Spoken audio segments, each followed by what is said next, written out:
see it appear on your screens here. Yep, we're good. So welcome everyone to Oh, the Mr. Chairperson, just hold yeah, on a second. okay. I don't.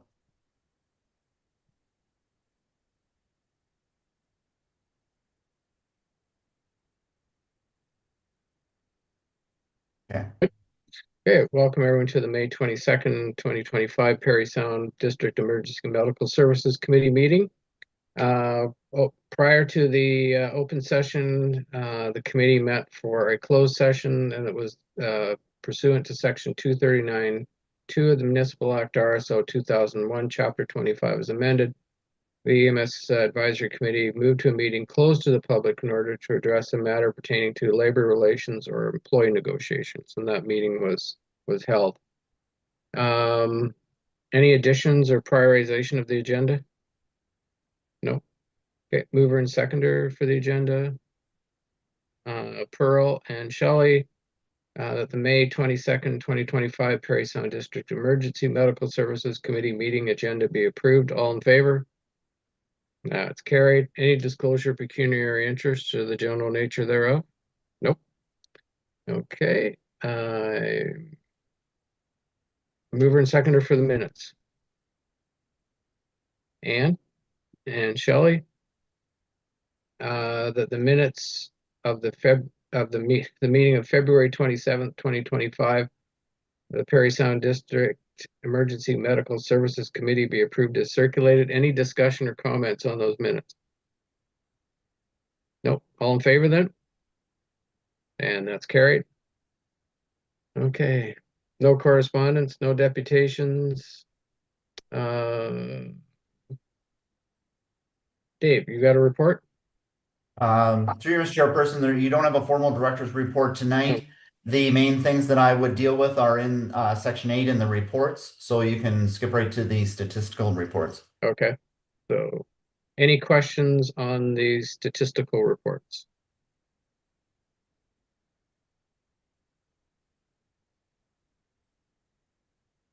No? Okay. Mover and seconder for, Just a quick yeah. request. Okay. Yeah. Since I am basically close to the Humphrey, I'm a little bit surprised at the increase in night calls.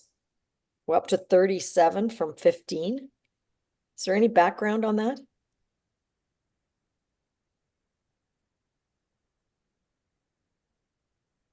Through you, Mr. Chairperson, I'm going to ask Matt if he knows of anything specific. I would say that when we're dealing with a low volume station, sometimes you just have aberrations. If there is a significant change that has not smoothed out by the end of the year, I would suggest that we need to take a hard look of what's going on. But 3 months in, I would suggest we're probably looking at just a blip. Okay, well, that's what I wondered if because I know the percentages are crazy when you've only got 15 as your base. Um, but it did jump out at us. It's like a spike Yeah. for sure. Yeah. Big one. Yeah. I could probably speak to that a little bit. We have seen an increase in call volume through March and April this year. Summer seemed to be starting a little sooner, call volume wise, not necessarily weather wise. So we are definitely seeing an increased call volume.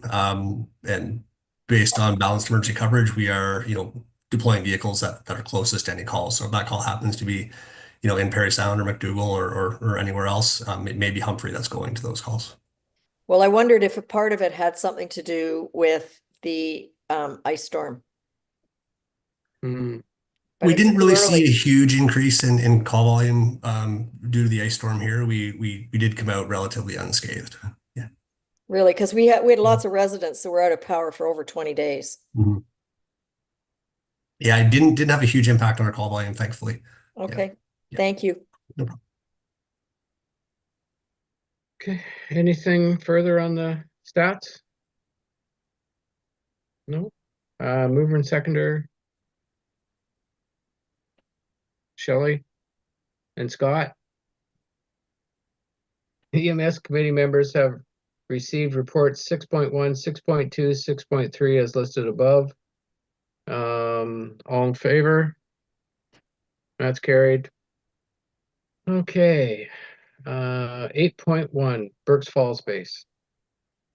Through you, Mr. Chairman, this project has, the submissions came in, a, a, a fair bit over budget from what the architect and, I was expecting.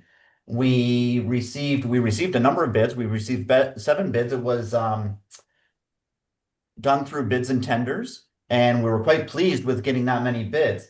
They ranged from a low bid of $545,000 to a high bid of 1.189 million. So it was a massive spread, and there was pretty well everything in between there as well for pricing on the project. So there's a couple issues here. We have the over budget bid. There's a couple of complications with that. We were going to be financing this eventually through the Village of Burkes Falls, and there had been an initial cap on the funding of $500,000. I have spoken to the CAO of Burkes Falls and about why they determined that particular cap, and he said there was for no reason other than that they needed a cap. So he is discussing with the municipality if they would consider having that at a higher cap than what it was, extend that cap to $700,000. You can see in the report that if we move forward with this project, it is the recommended option that we try to finance the entire project through the municipality of Burkes Falls, the Village of Burkes Falls, so that we can roll it all into the operating budget. The implications of the higher bid is approximately $20,000 onto the operating budget on an annual basis. So if we had had a $500,000 project we were financing, that would have projected out to be about $46,000 per year that we would have been repaying. At $700,000, that turns into $64,000 per year annual repayment. So moving from a $500,000 project to a $700,000 project would have that $20,000 annual cost to it over the lifetime of the repayment, which we generally take out at 15 years.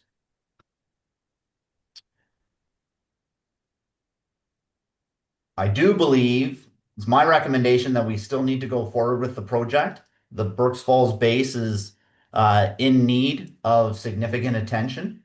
We haven't done repairs there since the service was amalgamated in 2000.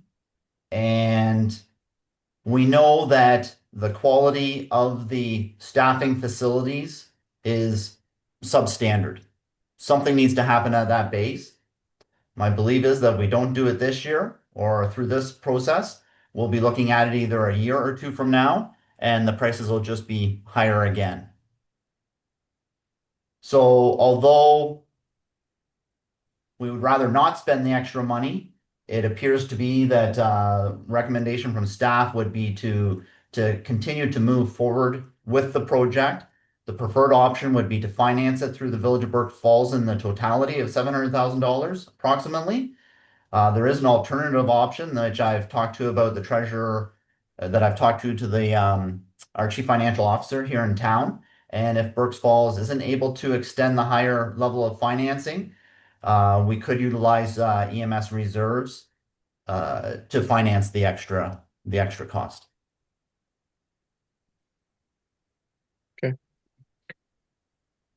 Comments, questions? What happens Again. to the reserves if we don't use them? The reserves would stay available for capital projects like what they're there for now. There are a couple of reserves that we could refinance to ourselves, we could borrow from. We don't generally do that. However, there are reserves that are for a specific purpose, one being the severance reserve. And the intention of that is to have in place, if we ever change service delivery providers, if we were to move away from the West Parry Sound Health Center, there would be severance payments that have to go out to the medics because they would be losing their positions there. And that's why that particular reserve is in place. So it's not recommended that we would ever touch that reserve. It has a specific purpose. The other reserve is the surplus reserve, and we do use it to help supplement capital costs at times. Um, the chief financial officer and I are a little bit hesitant about drawing down on it more because we had the large defibrillator purchase in the past year that we've done as well. So financially, we could afford to utilize the reserves. That is not our preferred option. Thank you. So compounding on that and what you just said, is it an I'm going to say an option or available to us to use those reserves, pay ourselves back, but capitalize on some of the ministry funding to help pay for 50% of that?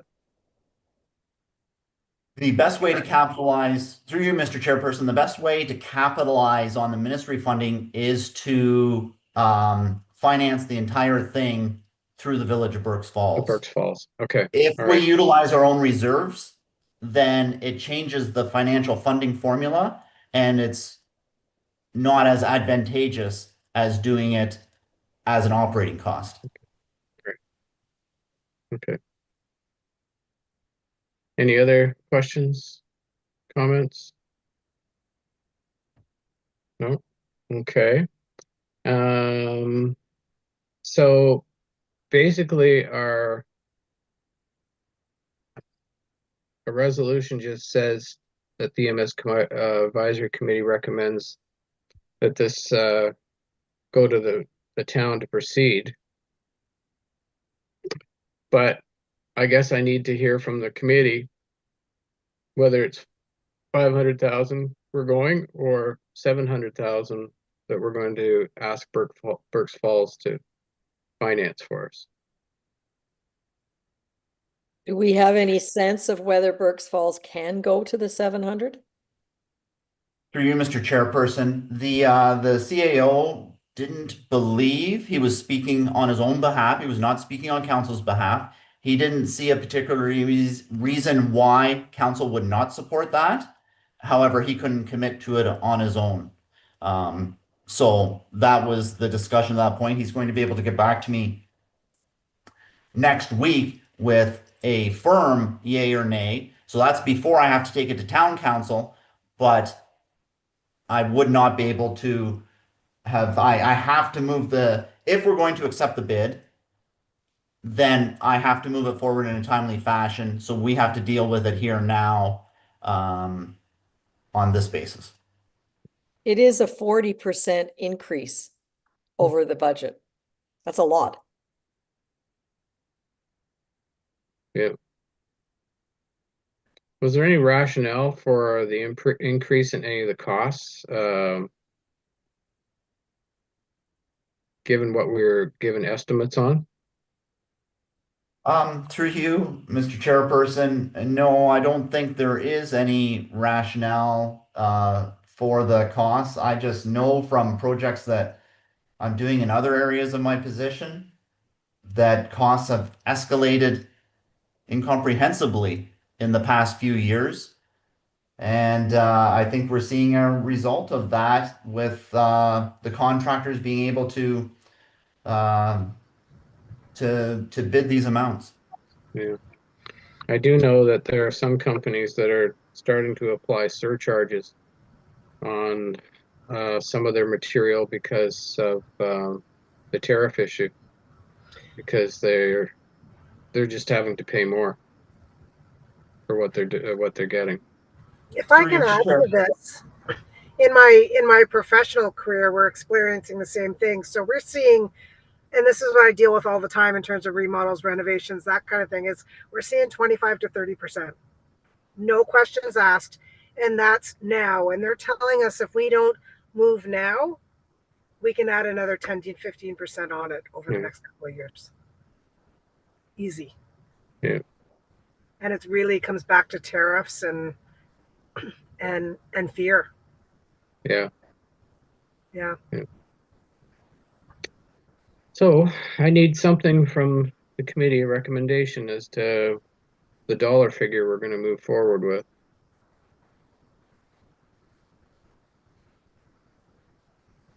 Well, I think we should officially ask Berks Falls if they can go to the new quote, the 7, whatever it is.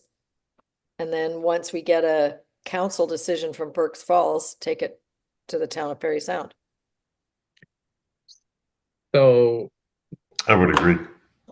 okay. So in other words, does the resolution then have an upset limit of 700,000? Is that what we're saying? And if they can't do it, then it's whatever they can? Probably, or you have to retender. Yep. Dave? Through you, Mr. Chairperson. I believe in your package is the resolution that I would be taking to town council. And it would be to award the project to the low bidder, citing a maximum funding amount of $700,000, and that it be bridge financed through long-term borrowing provided by the village of Brooks Falls. So that's my recommendation. That I would be taking to town council if you move ahead the way that you're discussing right now.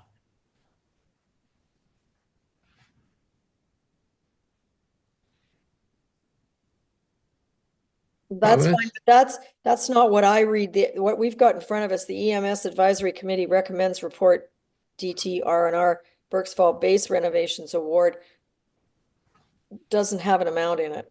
It's further in the package, I Oh, think. is it? Yeah. So yeah, so what I read you is actually in the meat of the package. What you have in front of you would be providing direction to me to take Yeah. the report that's in the meat of the package to Okay. town council. Yeah, no, I see it now. Okay. Yeah.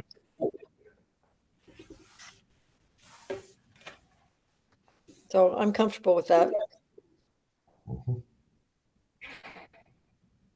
I just got to get back to where we're here. Can I see a show of hands of who's comfortable with that?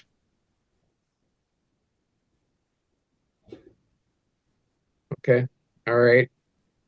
I need a mover and seconder for the resolution then. Anne and Shelley, that the EMS Advisory Committee recommends report DT R&R Berks Falls Base Renovations Award 2025 proceed to Town of Parry Sound Council. All in favor then? And that's carried. Thank you. And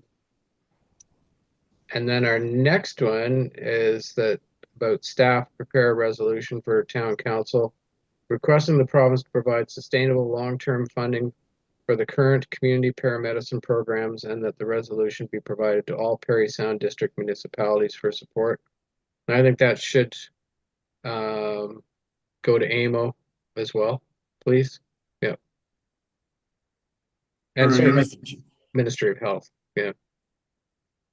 Through you, Mr. Chairperson, yes, we would include AMO, our local MPP, Ministry of Health, Ministry of Long-Term Care with that as well. Now, if I may, this is fairly fluid at the current moment in that I haven't received anything official yet, but Matt, through some of his peers and through the Ontario budget documents, appears as if the long-term care funding that supports community paramedicine may be becoming permanent through this budget. Until we get some documentation, I'd still like to proceed down this course of action because our funding as it is now expires in the end of March 2026. So that's not too far off. Um, if it does become permanent, that's great. It still needs to be sustainable. It hasn't indexed since it started 5 years ago. So it's becoming, there's less money to be able to do the things we're doing all the time, especially when we are seeing the awards for wages increasing. So um, this is a fluid issue, and there may be new information out about it tomorrow with regards to more permanent funding. But as it stands right now, we haven't received anything official, and the funding expires on March 31st, 2026, unless we receive something else. But at least we've got something in the arsenal to move forward if we need to. Yeah. Any comments from anybody on this? Pearl? I just have a question. Where do they keep all the trucks and everything that go out for those services? Are they kept at different bases? Matt, I'll pass that over to you to explain the way that we operationalize that part of the business. Yeah, thank you. So we deploy CP vehicles at three different locations. So we have one at the South River Station. We keep one out of Powassan. We have a little space at 250 Clark Street. And then we have two vehicles that run out of the Parry Sound Station for a total of 4 ERVs. Okay, thanks. Any other questions? Comments? I just know that it's one that works, so yeah. Just need a mover and seconder then for the resolution. Pearl? Scott? I guess I don't need to read it again. All in favor? That's carried. Thank you. And Dave or Matt, was there anything else you needed to add tonight? If I may, Mr. Chairperson, I know there has been some desire from some of the committee members to have an in-person meeting, and I think I might try to plan that for the next meeting. It'll be a budget meeting, and we can maybe all be together in the same room for that one. Sounds good. Sounds good. Great. Okay. All right. Pearl, yes. I had a phone call today from Don from the South River, town of South River, and he wanted us to just to bring it forward that there is a large building in South River that's available. Matt probably already knows about this. That's the old South River Brewery. That perhaps down the road we may look at that for bringing the paramedicine vehicles into there, and also have an expanding room for the South River EMS when we start to look at expanding that in the near future. So he suggested, Dave, that maybe you might want to take a little road trip to South River and have a look at it. Well, I do enjoy road trips, and Matt has been trying to get me over for a little bit now to take a look. So it is something that we'll need to do. Now, the South River base is really on the radar after we sort of get Brooks Falls under ourselves. It would be the next one that we need to be thinking about. So the timing may work. Oh, let me know if you come over this way. Thank you. Okay. Anything else? No? Mover and seconder to adjourn. Shelley and Pearl. All in favor? All right, that's carried. Okay, everybody have a great weekend. And thanks to Sherry, Dave, and Matt, and the rest of the committee. Thank you. Have a great Thank evening. you. Good Good night. night, everybody. Have a good Thanks. evening. Good night, everyone. Here.